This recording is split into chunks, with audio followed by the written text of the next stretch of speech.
STF pode julgar Bolsonaro entre abril e junho. Veja o passo a passo. O que acontece?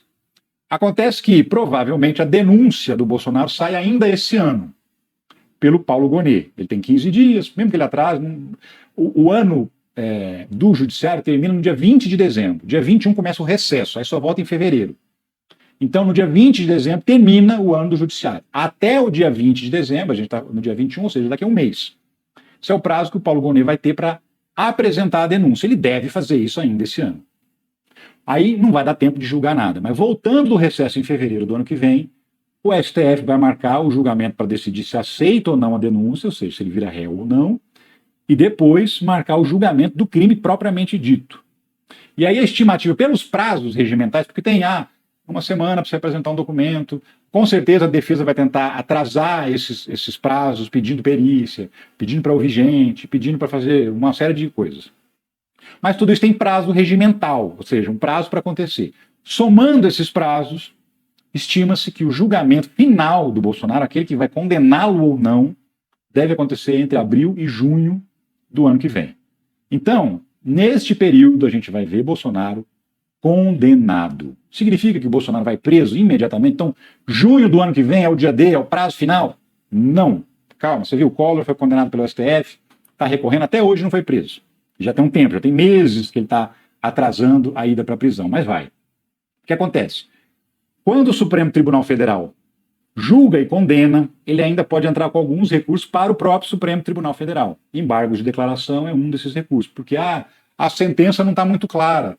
Tem um parágrafo da sentença que eu não entendi, então a defesa entra com um pedido para que o STF explique, reorganize as ideias e fale, essa parte aqui da sentença não está clara, vamos deixar claro. Então tudo isso é recurso protelatório, é recurso que vai atrasar o transitado em julgado, que a gente diz que é quando não há mais possibilidade de recurso. Então, ele deve ser condenado até junho do ano que vem, aí vai entrar com embargo de declaração, vai entrar com todos os recursos possíveis e imagináveis, pode atrasar essa prisão propriamente dita em ainda mais 6 meses, um pouco mais. Por isso que eu acho que cadeia, ele ainda não vai em 2025, mas em 2026, muito provavelmente no primeiro semestre, qualquer recurso que tenha, já vai ter sido julgado e ele vai em cana. Aí sim, recolhe o boneco, não vai para Papuda, os militares vão para presídios militares, os outros civis, que são ministros, assessores, podem sim ir para Papuda, o Bolsonaro não vai para Papuda, porque o Bolsonaro é ex-presidente, ele tem direito a uma prisão especial, do mesmo jeito que o Lula ficou preso na sede da Polícia Federal, o Bolsonaro, por ser ex-presidente e por ser militar, possivelmente vai cumprir pena num presídio militar. Possivelmente. Certamente vai ser um presídio especial, não vai ser na Papuda. E muito provavelmente vai ser dentro de um presídio militar. Se bobear, vai cumprir pena com o maior fã dele, que é o Mauro Cid. Enfim. E quantos anos Bolsonaro pode pegar? Tentativa de golpe, crimes atribuídos pela PF a Bolsonaro somam 30 anos de prisão como pena máxima.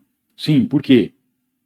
Porque golpe de Estado, quer ver? Aqui embaixo tem golpe de Estado, 4 a 12 anos de prisão. Tá aqui, ó. Então, vamos pegar lá a pena máxima, 12 anos. Tentativa de abolição do Estado Democrático de Direito, 4 a 8 anos, pena máxima. Então, 8. 12 mais 8, 20. Organização criminosa, 5 a 10 anos. Então, ele pega 10. Então, 20 mais 10, 30 anos. Essa é a pena que o Bolsonaro pode pegar só por esses 3 crimes.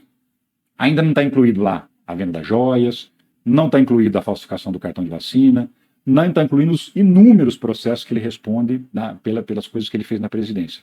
Somente esses 3 vão dar, provavelmente, 30 anos de cadeia para o Bolsonaro. E aí o Bolsonaro sendo condenado, hoje ele está inelegível até 2030. Bolsonaro sendo condenado em 2025, a inelegibilidade dele passa para mais 8 anos para frente da data da condenação. Então, se ele for condenado, transitado e julgado, sem possibilidade de recurso, que é quando ele realmente vai para a cadeia, no primeiro semestre de 2026, conta mais 8 anos, ou seja, 2034, e ele está inelegível também até esse período de 2034. Plano de golpe. Bolsonaro é indiciado por crimes que ele mesmo inseriu no Código Penal. Pois é, em 2021, o Congresso Nacional aprovou a lei que define os crimes contra o Estado Democrático de Direito. Existia antigamente a Lei de Segurança Nacional, que foi criada na ditadura e que era usada para perseguir opositores. Aí, Essa lei foi substituída por uma outra lei de defesa da democracia, do Estado Democrático de Direito. E quem sancionou essa lei? O Bolsonaro. Sabe quem mais assinou essa lei junto com o Bolsonaro? Braga Neto, Augusto Heleno. Serão os primeiros condenados e presos pela lei que eles colocaram em vigor. Eles próprios. Que ironia do destino, né? Mas é exatamente isso que vai acontecer. Que o Bolsonaro vai ser condenado, não tenha dúvida disso. Eu não tenho nenhuma dúvida disso por conta da robustez das provas que já existem. Entenda a diferença entre os crimes de abolição violenta do Estado Democrático e golpe de Estado. Sim, porque o Bolsonaro, como eu falei, está sendo acusado pela polícia de ter cometido o crime de golpe de Estado, tentativa de golpe de Estado, tentativa de abolição violenta do Estado Democrático de Direito e organização criminosa. Aí você fala, mas peraí, golpe de Estado e abolição do Estado Democrático não é a mesma coisa? Não, não é a mesma coisa, explico a diferença. Dar um golpe de Estado significa tirar o presidente que foi eleito democraticamente, tirar ele do cargo. Eu que vou tomar teu lugar. Então o golpe de Estado acontece dentro do executivo só. O resto não fica intocado. O parlamento ninguém mexe, o Supremo ninguém mexe. O cara dá um golpe, tira o presidente e assume o lugar dele. Então esse é um crime, golpe de Estado. A abolição violenta do Estado Democrático de Direito já é você impedir que os outros poderes funcionem. Então, quando tem lá no 8 de janeiro aquele quebra-quebra que destrói a Câmara, destrói o Senado, destrói o STF, ali você estava atentando contra as três, e destrói o Palácio Planalto, né? Você atentou contra as três instituições da democracia, o Executivo, o Legislativo e o Judiciário. Isso é a abolição violenta do Estado Democrático de Direito. Você tentou interferir nos três poderes. Esse é outro crime. E a organização criminosa, porque ele teve que juntar essa galera, 36 pessoas mais ele, para elaborar um plano e tentar dar um golpe de Estado. Por isso é a organização criminosa. Cid depor 3 horas no STF, Moraes decide manter o acordo de delação. Então, o acordo do Mauro Cid estava ali, ó, caindo pelas tabelas. Por quê?